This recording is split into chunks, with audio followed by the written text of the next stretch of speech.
I'll be the devil's advocate here. And the larger question is, can we make technology our friend, right? And can we build it into what we're trying to do here? I mean, I'm thinking of my 5-year-old, he would play video games. He'd play FIFA soccer, okay? At age 5, my 5-year-old knew every rule in soccer. He was excited about the game. He had concepts like spacing. And so he had this real enthusiasm for when he went actually out to the field. Now he's 9 years old. He can't get enough of soccer, and he still plays lots of it as well. There seems to be a symbiosis there where the two can work together. I also think about the accelerometers. Can we use the accelerometers to measure movement? We talked about how important that was earlier today. So my question, can we make technology our friend, or is that just a pipe dream? To say no to that question would be closed-minded, and we're fundamentally not closed-minded. So the answer is yes, and it's to figure it out. It's to figure out how, and the faster we can figure out how, is the faster we can help address this issue. I think the answer from my standpoint, if I had a crystal ball, is absolutely yes, we can.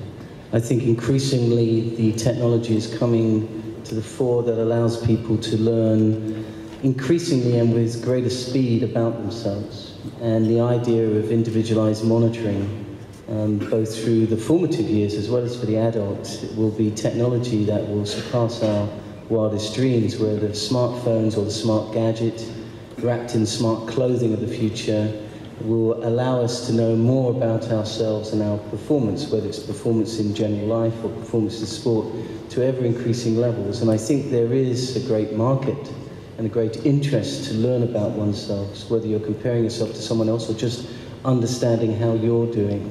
And I think much like the automotive industry has done with onboard diagnostics in a car, you'll be able to really monitor how effective you're being and really what you're doing with yourselves. The key thing is to get that messaging out and sort of cultivate that understanding. And on the high performance side, we're starting to clearly see many of those technologies already, and it will only be a matter of time before those become commonplace.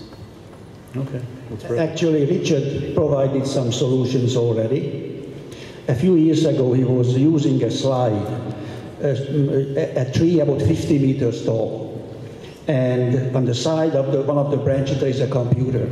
So the kid has to climb up 30 meters, go out to the side, get the computer, climb down. It's a good workout for a day.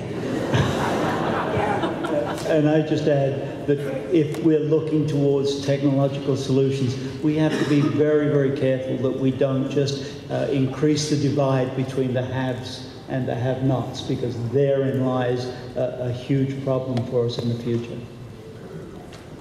Yeah, it's a terrific point. Okay, so I think we probably need to wrap now, Richard? Yeah.